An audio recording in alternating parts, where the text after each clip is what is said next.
All right. I'm probably going to start at the beginning. That would be a good place to start. Welcome, everyone.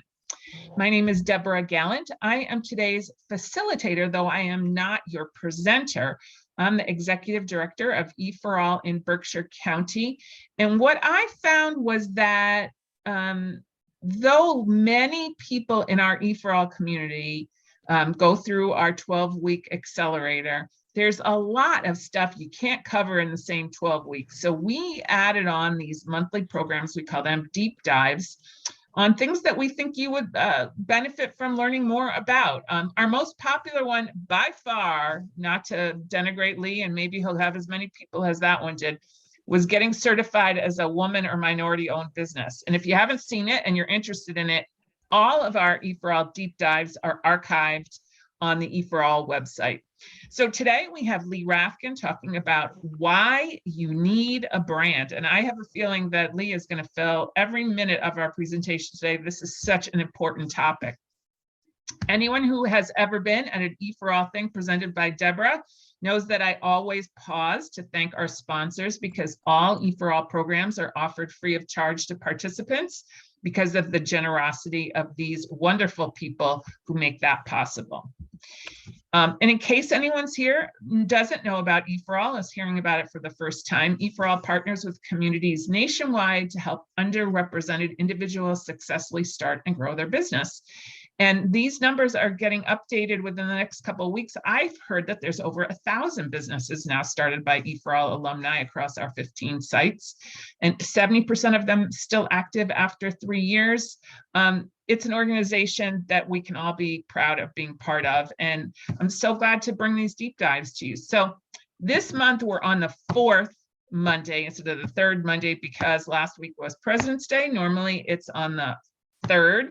And so next month we have an expert on email marketing, which is unbelievably powerful still. Yes, I know you think we all get spam and no one reads it anymore. Not true. Come here, Albert Kaufman, talk to you about email marketing next month. And the month after that, what do your customers really want? An important subject. And remember, all of the deep dives are archived at e4all.org.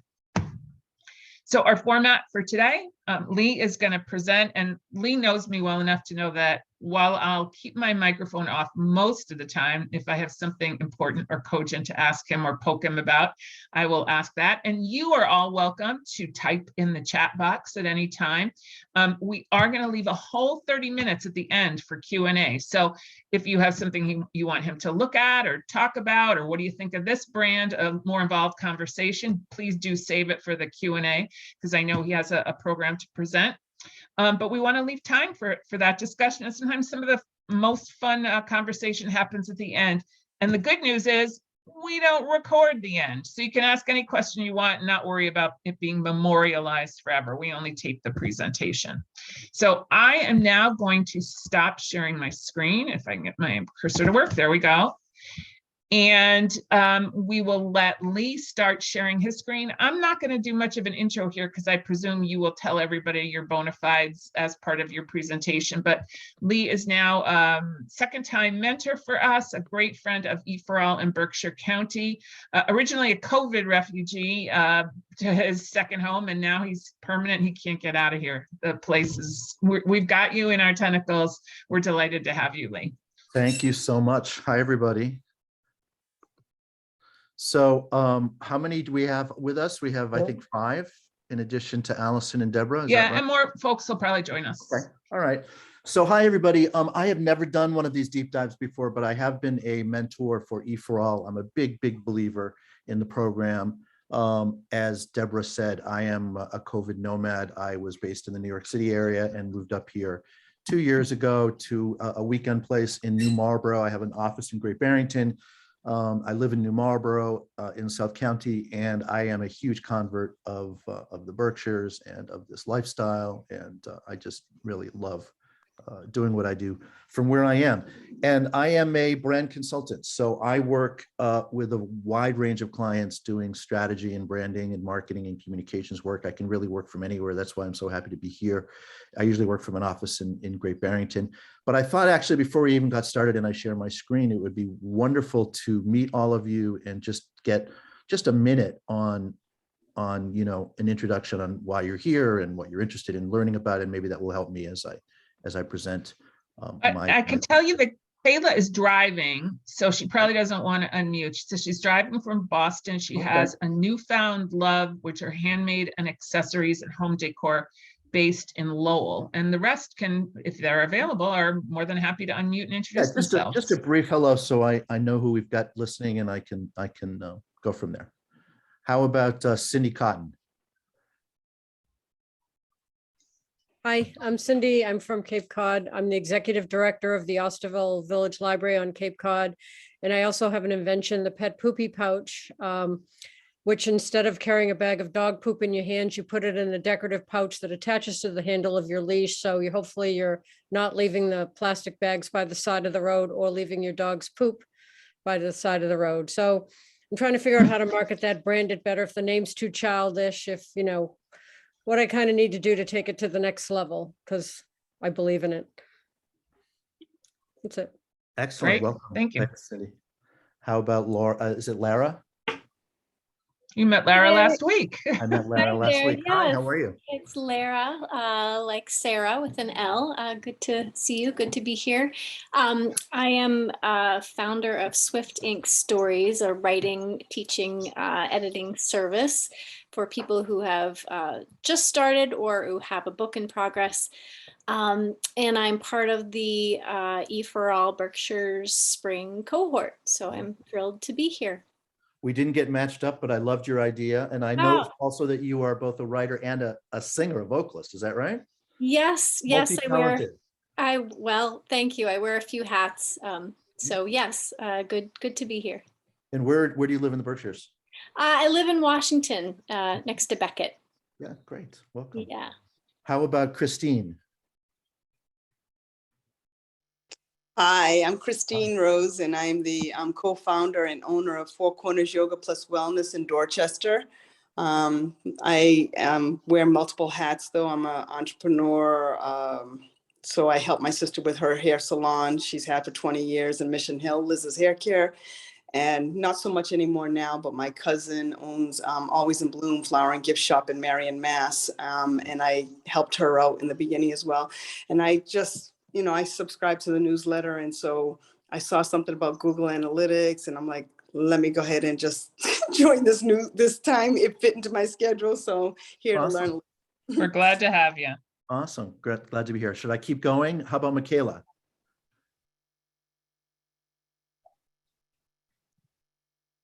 Maybe not everyone can unmute. Okay. How about, hi, Ronnie. How about Ronnie? Hi, Lee. How are you? I'm good.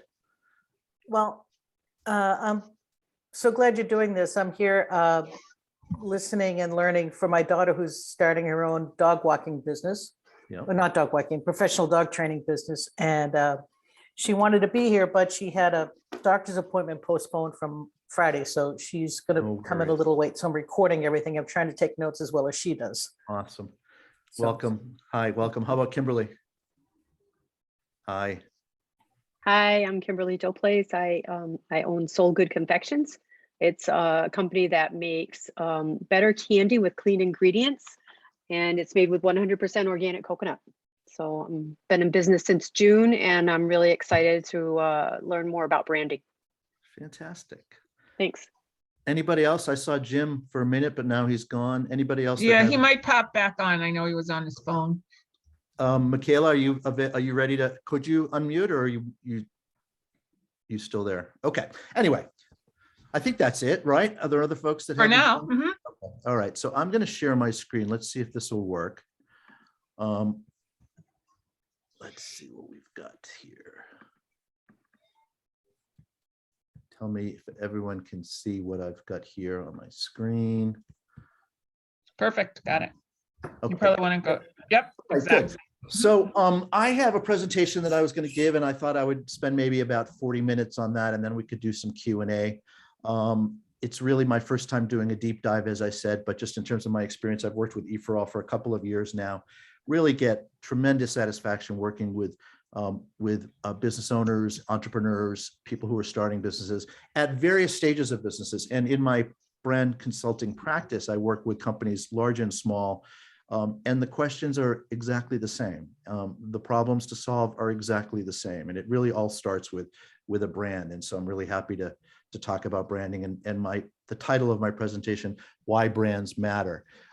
I've been a trusted advisor working on my own since 2002. This is my 20th year as an independent brand consultant. Before that, I was a brand manager, went to business school, got a marketing MBA, worked in packaged goods, which is what they call fast moving consumer products, is really the first at Pillsbury as a brand manager, working in the baking goods category. And then I went to Nabisco and I was a brand manager for 3 years at Nabisco, managing all of their kids products, Oreos and Chips Ahoy and all of those good yummy cookies and crackers.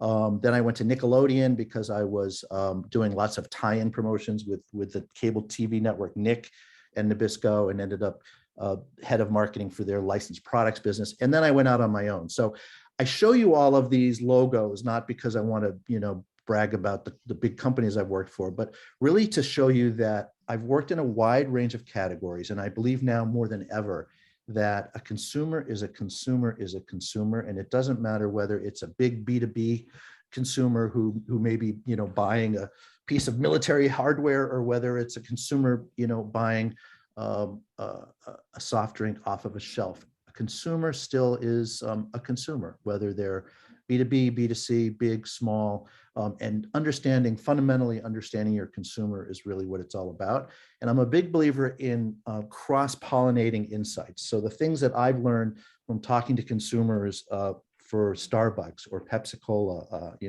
or Johnson & Johnson are really the same kinds of insights that I found working in healthcare. So, what I learned working at Gillette is easily applied to work for Medtronic or Discovery or any of the brands that you see here. So I think it's really true. And I think that probably the best thing that we can all do as entrepreneurs when startup companies with new businesses and new ideas is to walk in the shoes of our consumer and to do what I call grandma research. So you don't need to hire someone expensive to do market research. You can do your own market research. And it really starts by understanding your consumer and your consumer journey. So I heard two different dog concepts. If you're a dog owner, you want to go to dog parks and you want to spend your whole day talking to dog owners in dog parks and really understand what their unmet needs are and what keeps them up at night. And I know that sounds like a horrible cliche, what keeps them up at night, but it's the very first question that I ask people, because a brand is really, an idea or a promise that solves a problem for somebody, and understanding what the problem is and how the consumer feels about that problem is incredibly important. So anyway, that's just my introduction. That's who I am. And I'm really happy to work with all of you. And if you have questions after the session, I will be sending out through Deborah, a copy of this presentation. So you don't really need to take a lot of notes if you don't want to. You can just follow along. But feel free to interrupt me at any time and I'll just stop sharing and start talking, and we'll answer any questions that you have. Okay, so moving on. Really what I'm here to talk about today is why brands matter and what a brand is and why it's important. And I think it's a good title because brands do matter, and brands really are a whole bundle of things that we're going to try to kind of unwrap here today. And to understand kind of what a brand is, it's important to understand what a brand isn't. So first and foremost, I like to ask the question, what is a brand? And a brand is not a name of a company. So all of you struggling with what your name should be, that certainly is one touch point of a brand, but it's not the total brand. A brand is not a product. A brand is not a logo or a tagline or an ad campaign.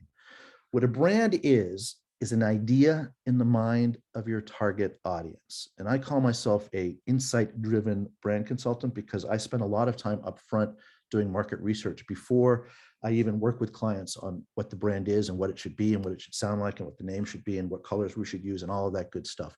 It's really trying to fundamentally understand what is the idea in the mind of your target audience. And to understand what, how you want to launch a brand and what your brand should stand for, and you need to understand what the consumer already thinks of you and your brand.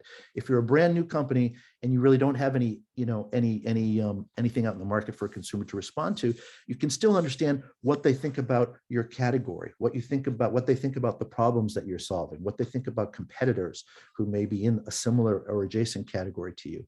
But the most important thing to do is, if you're going to shape the idea that a consumer has of your business, you need to first understand what the idea is in the mind of your target audience. So that's really what a brand is. It's an idea, and it is also a promise. And successful brands are really all about aligning their brand, their promise, all along the customer journey to consistently deliver the brand idea. So a brand gets realized in lots of touch points beyond just the traditional touch points that you may be thinking about: a logo, a tagline, an ad campaign, marketing collateral, a website. That's just one of many, many touch points. The idea of delivering a brand or delivering this idea is to deliver it in a 360-degree way all along the customer journey. Now, I'm not sure that any of these or all of these, are relevant for you guys and your businesses, but really it's how you deliver your brand through your product, through your packaging and your package design, the kinds of claims that you make on your package. Your package doesn't even need to be a physical package. It could be a metaphysical package, and that package still has to somehow deliver that brand experience. How you price your product. Are you, a value price product? Are you a premium price product? That says a lot about your brand. I've done a lot of work for Estee Lauder in the cosmetics field. The margins in cosmetics are like 98%. I mean, they're humongous. And the idea is what kind of message you want to sell or send to your audience through pricing. And I have a perfect example of that. I worked for Tom Ford, and Tom Ford came to us and they asked us, what should our new pricing strategy be? Should we launch a new accessible price point product to the market in Tom Ford fragrance? And what they meant by accessible was $49. And we came back and we recommended, no, actually, you should introduce a new $799 product, because your brand is all about being a premium brand. And so you want to signal to the market what you stand for through your pricing strategy. And you don't want to really have an accessible $49 fragrance that anyone and everyone can buy. You want to have a very, hard to acquire, expensive, maybe less accessible price point like $799. And ultimately, Tom Ford stuck with their premium pricing strategy because price and price alone is a touch point that communicates brand. Same thing with how you communicate the content. A lot of you are starting businesses with branded content and content on websites, content on blogs. What you say and how you say it and the tone that you use is a touch point. So all of these touch points along the customer journey are super important in consistently delivering the brand idea. A brand is an idea and it's a promise. And this is something that I spend time with all the folks that I help kind of understand what they stand for and where they're going with their brand, because it's helpful to think of a brand beyond just products and services. It's important to think of a brand as the experience or the promise that they deliver to a consumer. So this is one of my favorite quotes. It's from Phil Knight, who is a founder of Nike, as we know. He said that for years we thought of Nike as a product company, but now we know we're an experience company. Our promise is not about shoes or apparel. It's about enhancing lives through sports and fitness.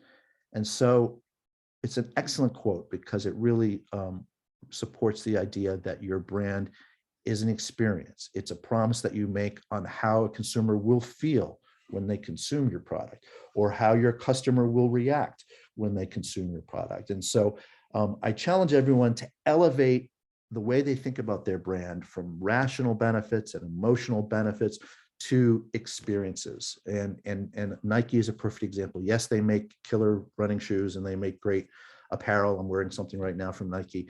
But in reality, it's how wearing that apparel makes consumers feel, how it empowers people through sports, how it, with the tagline, just do it, how it encourages people to participate. It's that overall, that elevated experience that a brand delivers that is so important, and that's really built on attributes. It's built on rational and emotional brand attributes, but you do what we call in branding, you ladder up to a more emotional experience. And so there are a lot of brands out there that stand for very nuts and bolts rational things, but then they also elevate that brand experience to stand for an experience. And that's really what we want to do with any brand, because what I found through 20 plus years of doing this work is that consumers buy products for rational and emotional reasons. They buy products for rational reasons. Things like if you're in the car category and you're thinking of buying a car, you may think about, miles per gallon, or how many airbags does it have, or what kind of tires does it have, or how safe is it? What's its safety record? Those are, or even silver, because I like the color silver, and the silver, silver color is something that I've always bought. Those are kind of rational attributes. It's really the emotional attributes that really force people to buy. So they will consider buying by considering rational attributes, but they will buy because they are forced to buy for emotional reasons. So a perfect example was a car that I was just using, say it's a BMW. You buy a BMW because for rational reasons, it's in your consideration set because you like its power, you like its engineering, you like its safety. But the emotional reason is the sense of performance, the sense of belonging to a group. Those are emotional reasons, and I would argue that those are the real reasons why people buy premium cars. I've created a little bit of a, I was just letting someone into the room. I don't know if that's my job or someone else's job, but I just admitted someone to the room. So welcome, whoever's. I got it, Lee, just for the future. Great, thanks. So I've set up so far that a brand is an idea in the mind of your target audience. It's something that is a promise that's made from the brand or the product to the consumer that consumes you. And I've just kind of set up this slide to get people to start thinking about brand promises on their own. Can anyone guess what some of these are? So the first one is organize the world's information and make it universally accessible and useful. Can anyone online here guess? Google. It's got to be Google. Google. How about connect the world's professionals to make them more productive and successful? Anybody? LinkedIn. Spread ideas. Anybody? Head. Who said that? Kim. Kim, great. Empower every person and every organization on the planet to achieve more. Microsoft. Inspire and nurture the human spirit, one person, one cup, and one neighborhood at a time. Give everyone the power to create and share ideas and information instantly without barriers. Twitter. Fill the world with emotion through the power of creativity. Anybody want to guess? Sony. So that's an interesting one to me, because I would probably guess Apple if I was given the same exercise. Or Adobe.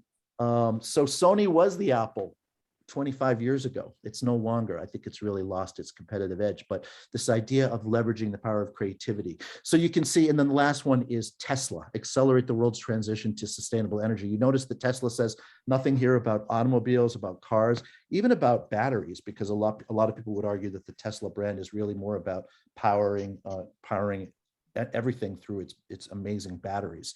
But really, they go for a much higher 30,000 foot, more elevated promise, which is to accelerate the world's transition to sustainable energy. The reason I do this is because each one of these brand promises elevates the products and services that this brand, stands for, to a much higher order emotional benefit.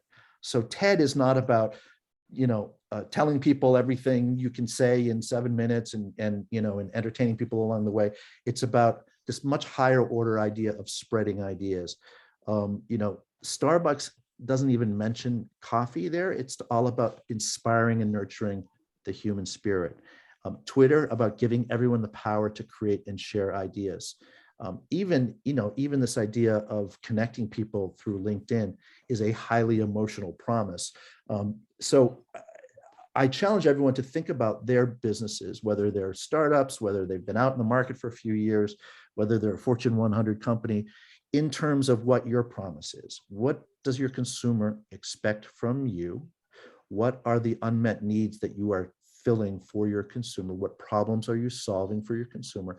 And then turn that into a high order promise that really satisfies the emotional side of things. So that's just an introduction to really bring to life why I believe brands matter, why brands matter in business, and most importantly, why consumers buy brands and not products. Brands communicate what you stand for, why you're different, and why people should care. That's the traditional role of branding, to kind of help companies and organizations articulate that to the world. But they're also a shorthand that help people remember and recommend you. They're a device that brings focus and clarity to what you offer people and rallies everyone, both internal, team members and also external consumers, around a single culture, a single vision, and a single voice. And probably most importantly for people at early stages of businesses are that they act as a North Star, as a strategic roadmap, if you will, that helps you guide decision-making. You can look at what your brand stands for, why it's different, and why people should care. And that should really point you in the right direction in terms of what your decision-making is. So it's almost like a filter that you can use, a brand, to kind of figure out whether or not your business is on brand or off brand. And if your brand promise is delivered, is constructed in the right way, then, and we're going to get to that in a second, then you can really use it as a filter to figure out whether your brand is on. Lee, can I just play devil's advocate for a minute? If I'm a small local business, the kind of promise of a Starbucks or a Google or a TED Talk feels like completely out of proportion to dog training within a 10-mile radius of my house, right? It's not like I'm making every dog jump to attention or something. How do you bring this down to a pragmatic level of what little old me can offer? So it's a great question. I would argue that you go through the same process as you would go through as if you were a Starbucks. So for instance, Starbucks talks about creating this third place, this environment where people can get together and where you can nurture, the human spirit and all of that highfalutin language. But when you think about a dog business, instead of talking about what the dog business does, it picks up poops, or it trains dogs not to bark, or it trains dogs not to jump on you. If you can try to elevate that to what benefit the training gives to the dog and the dog owner. So maybe it's about creating more calmer and more friendly dogs, or it's about creating a better relationship with your pet, or it's about creating a more harmonious, culture because the dogs in our culture are better behaved. It's about trying to figure out what the highest order benefit is to the end customer that you're buying. And a mistake that lots of brands in the early stages make is they talk a lot about number one on this slide. Here's who we are, and here's what we offer, and here's what we stand for, and here's why you should really care about it, because we're different than the next guy. But they forget about all of the other stuff, which is, I would argue, even more importantly, which is really about creating something that people can rally, an idea that people can rally around, a highly emotional one that people can rally around, because again, that's why people buy. Got it. Anybody want to jump in? Comment? Questions? Okay. So I just earlier foreshadowed that we're going to talk about how we get there, how we create this brand. I just wanted to talk about kind of the anatomy of a brand and unpack really what a brand is and what are the component parts that we all work on. The first thing to recognize and to remember, though, is that when it comes to brand equity, which is really the value of a brand, actually, when I went to business school, I'm all over the place. I don't have like a set speech here, so I'm just going to give you some anecdotes. But I remember when I went to business school, a professor explained to us the value of a brand, and the way he defined it was the value of a brand is the premium that you pay compared to a generic version of the same product. So if you go into a supermarket and there is a good, better, best selection of laundry detergent, let's say, and Tide is the premium price version and the store brand is the cheapest version, and the one in the middle is the kind of the value brand, the premium that you're willing to pay if you buy Tide over the store brand is the value of a brand. And when you think about it, that's actually really true. So brand equity is really the value of a brand, and there are really two components that make up that equity. The first is the brand identity. It's all the things that we work on that I work on as a brand consultant. So it's the positioning, it's the logo, it's the key messaging, it's the personality and the tone of the brand. Those are the elements that you can control. But it's really much like this iceberg. It's below the water is where all of the real heavy duty stuff happens. And that's your brand reputation that you don't control, right? So you control all of the elements that you are out there, quote, telling people about. What's my name? What's my brand? What do I stand for? What's my logo look like? Those are the things that you can control. But the things that you can't control, the things that are significantly larger and below the water in this iceberg image, are what consumers say about you. And oftentimes when people, define a brand, they say, oh, brand is this, it's that, it's a bundle of emotional benefits as I define it. But a lot of people define a brand as what your customer, the stories that your customer tells about you, the word of mouth, the bottom up word of mouth that now, with the internet today and with everyone rating everything is really out of control of most brands. And so it's important to understand that there are two components, and that what I'm really here talking about is the brand identity, the pieces that you can control.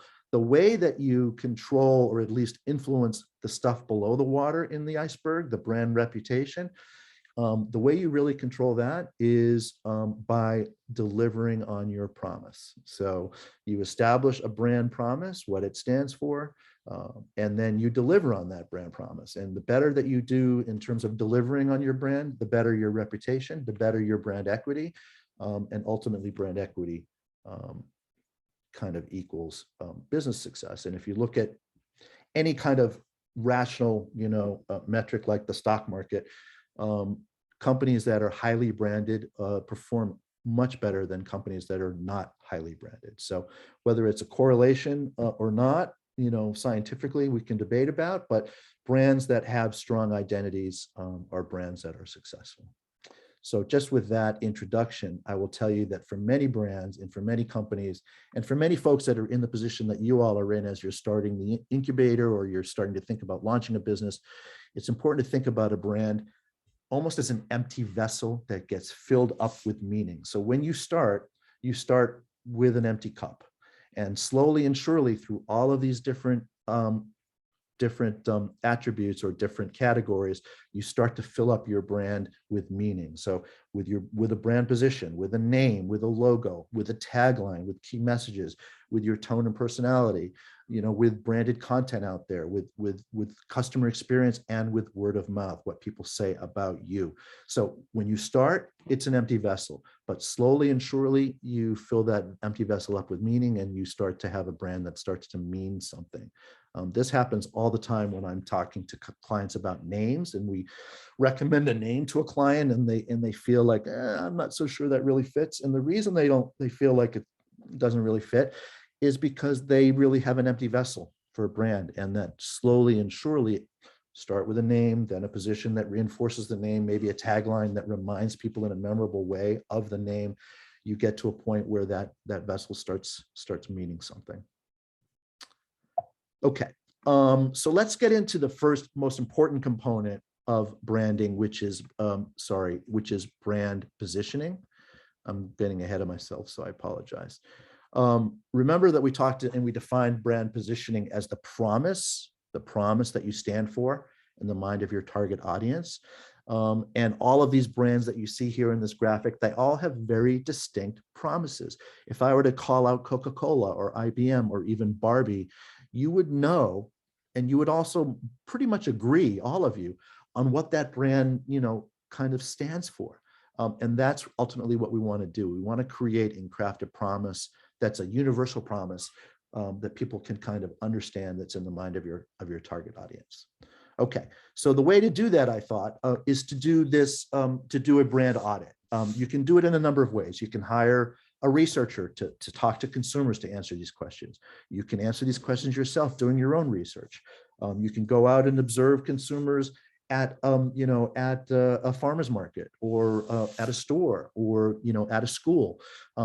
The important thing is that you gain some in perspective and some points of view on answering these 5 questions. And when I distribute this deck to folks after the session, I also have a one-pager that's a brand audit that literally addresses these 5 questions in great depth. But these are the 5 questions that we all should be thinking about as we launch our new business. And they may seem very kind of easy to answer and self-evident. That could not be farther from the truth. They are extremely difficult, detailed, deep questions that are parading as easy to answer questions. The first question, who is our customer, is not like asking you to define the demographics that my customer is women 18 to 54 who, enjoy macrame.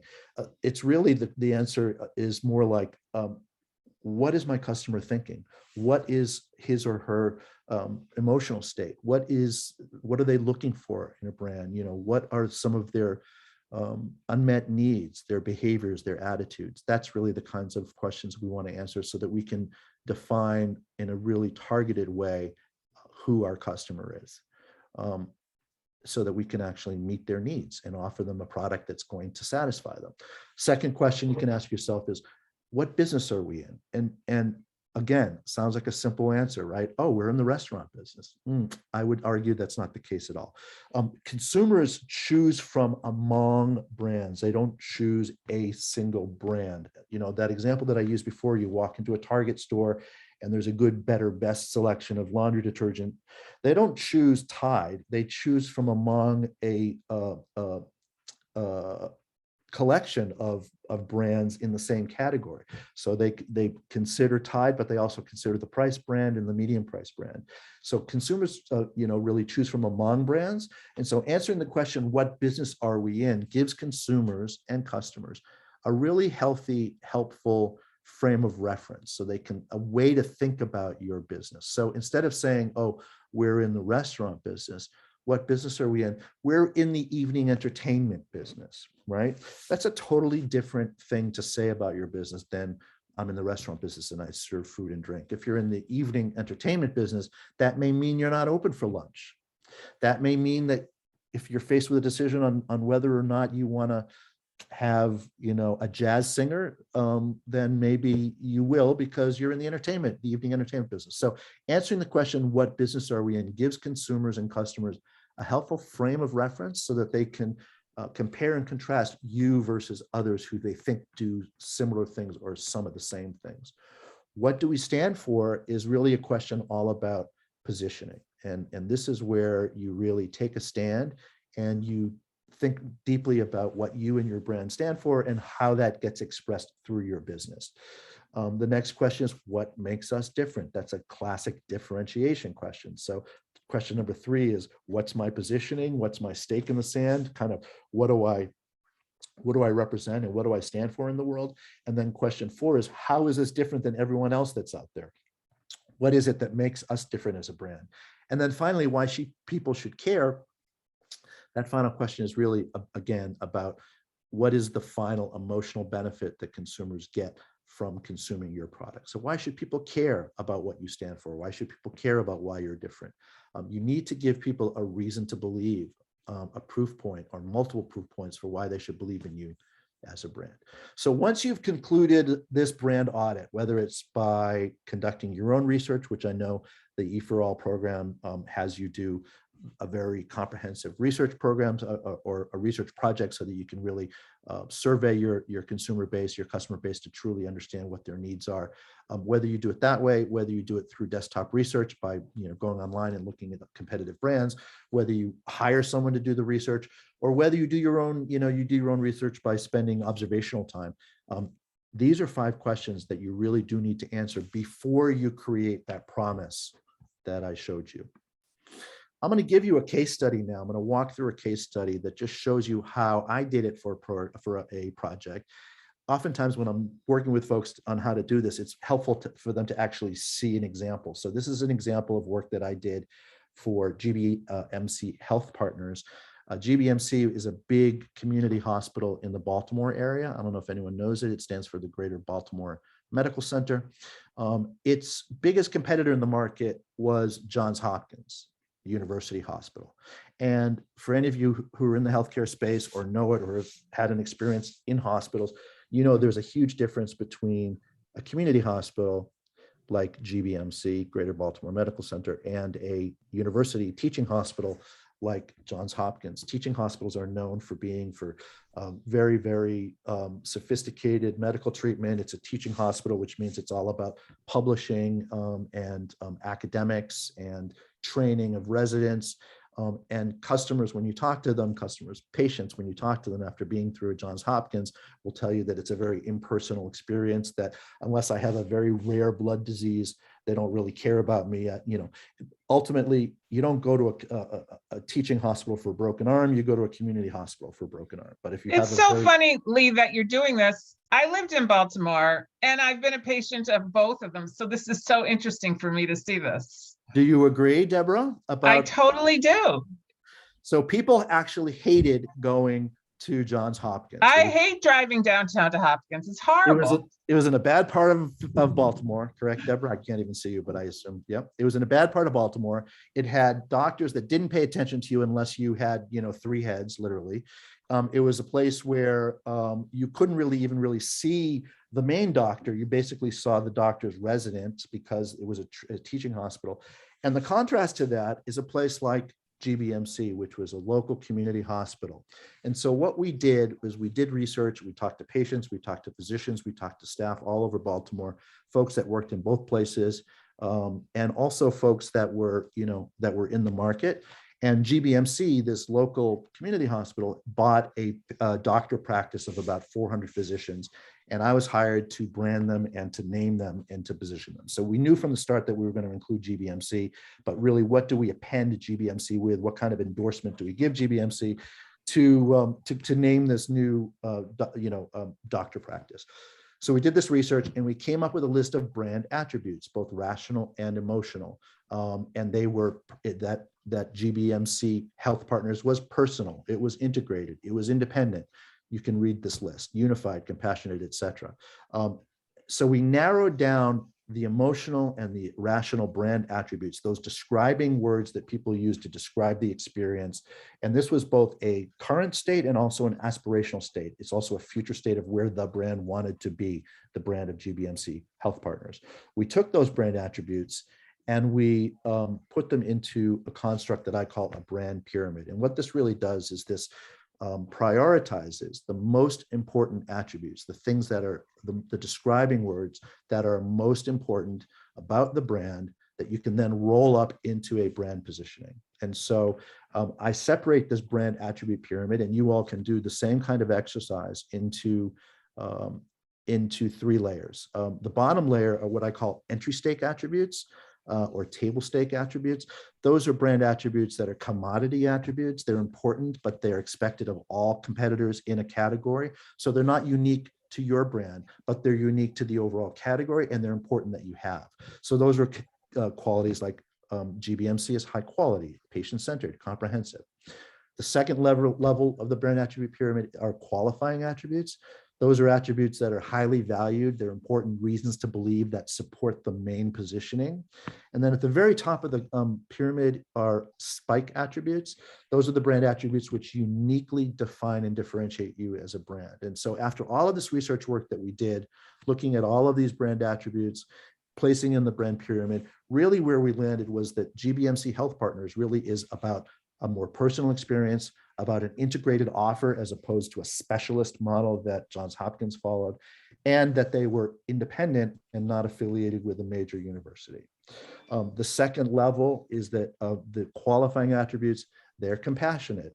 They have a unified practice. They're convenient because they have 30 or 40 offices all over Baltimore instead of having to go downtown to Johns Hopkins. And they are lifelong, literally cradle to grave in terms of healthcare. So they had obviously a pediatric practice, an OBGYN practice, all the way up to actually hospice. So they really did offer a lifelong relationship with a community hospital. The point being, this is just an example, so this is not relevant necessarily to your business, but just as an example, that all of these brand attributes kind of ladder up to the brand positioning. We take your health personally. And so that's how I got to this brand position, which is all about a more personal approach. We take your health personally. What that does is that leads to a brand positioning statement, which I give you here, and I can read it to you. GBMC Health Partners we take your health personally. And in this positioning statement, which again is a nice construct that we can all use for our business, we identify who our target audience is, what the frame of reference is, what the positioning statement is, and then at least 3 or 4 reasons to believe. So I'll just read this to you. To patients and health care professionals who live and work in metropolitan Baltimore, GBMC Health Partners is the integrated medical group that is dedicated to personal, team-based care that treats everyone like family.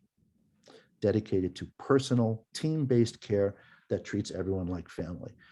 The reasons to believe this is we're a unified team, we're independent, not-for-profit, and community-based, we're highly integrated, we proactively manage all aspects of your care, and we're convenient and accessible, delivering healthcare where, when, and how people want it. So literally, it's the brand positioning statement is built from the brand benefits, which is really built from deeply understanding who your consumer target audience is. So that's just an example of how we took GBMC Health Partners to positioning. We created an elevator story from that. The elevator story is just a really short, bite-sized version of your overall positioning statement. The elevator story is literally named an elevator story because the idea is that you can tell your story, what you are, who you are, what your brand stands for, to a CEO or a finance guy as you're riding up an elevator. So it should be like 30 seconds. The elevator story says GBMC Health Partners is the integrated medical group dedicated to personal team-based care that treats everyone like family. So from that positioning statement, we also then developed a tagline, which is to us, it's personal. GBMC Health Partners, to us, it's personal.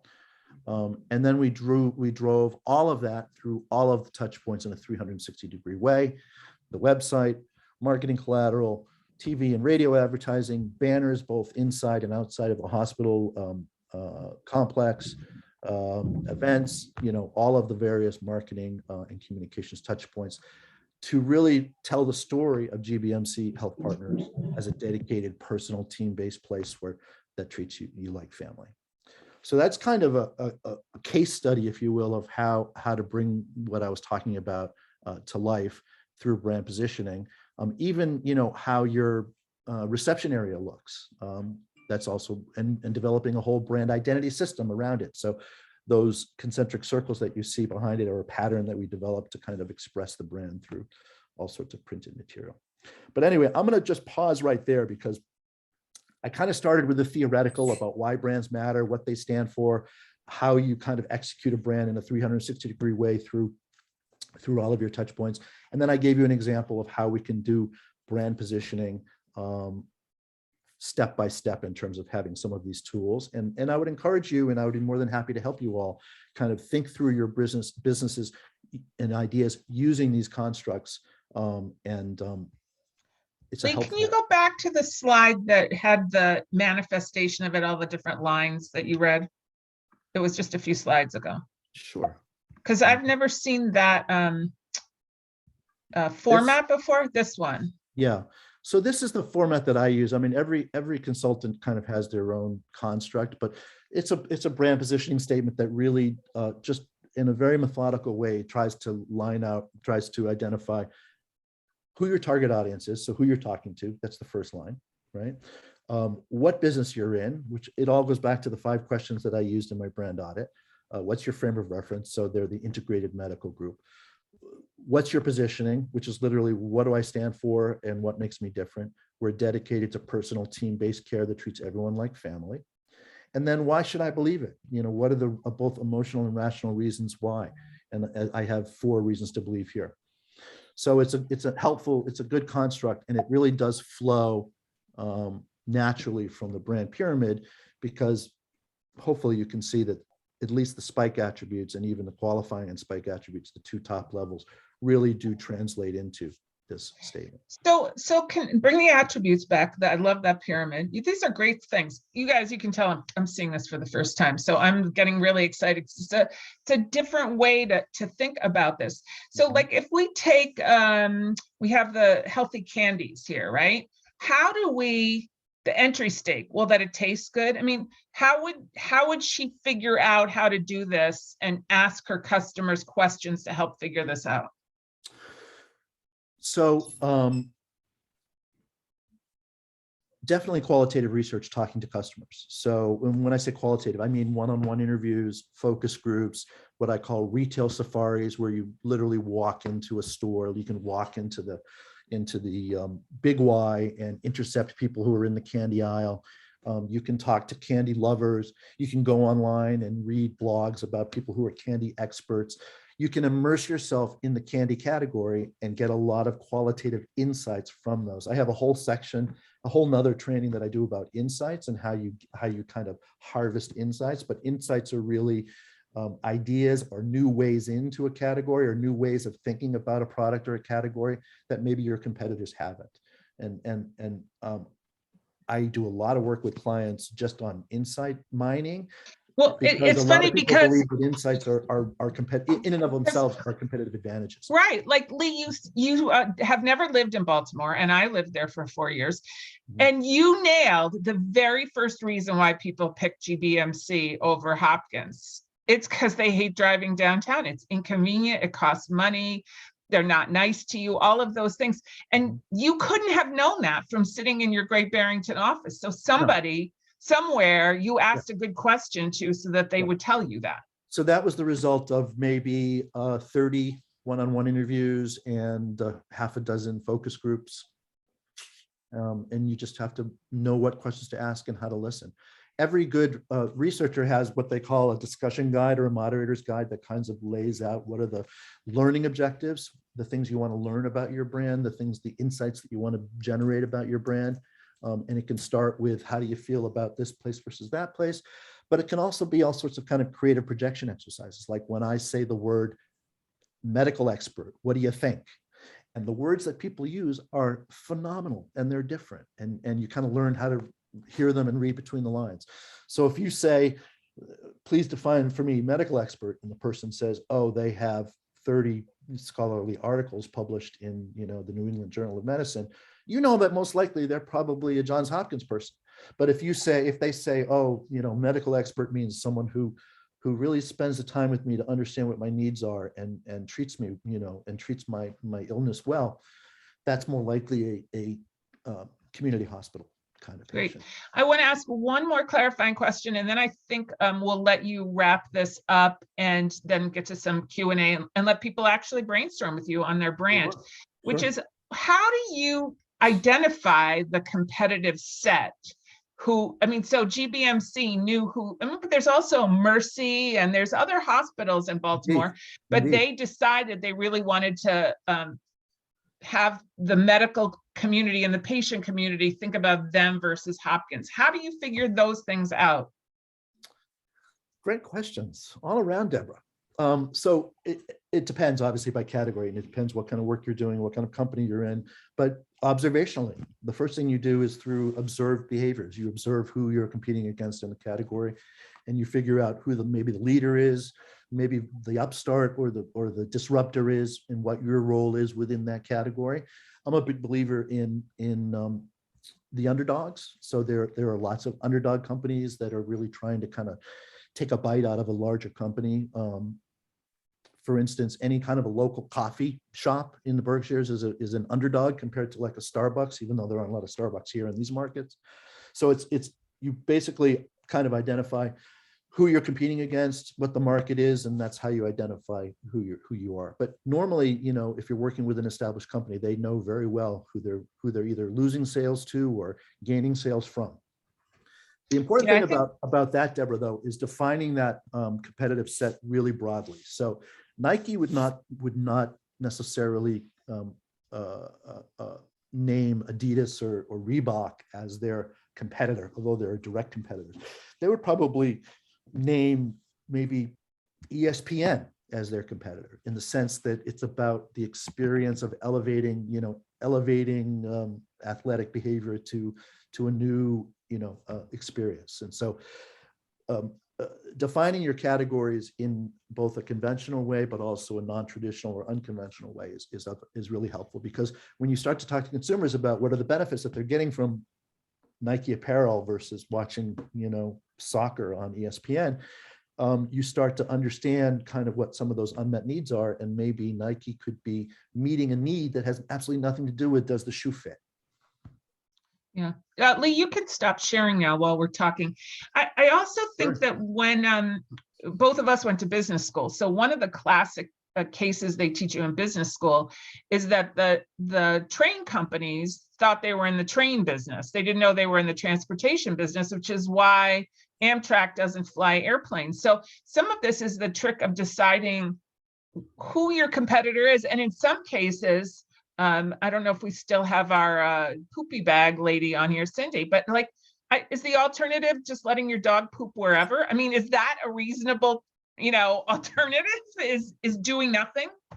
It's funny Well, or that you said just that, Deborah. leaving it Just go ahead, Cindy. Sorry. Well, just like leaving it there. You don't want people leaving dog poop all over the place. I But use. some people do.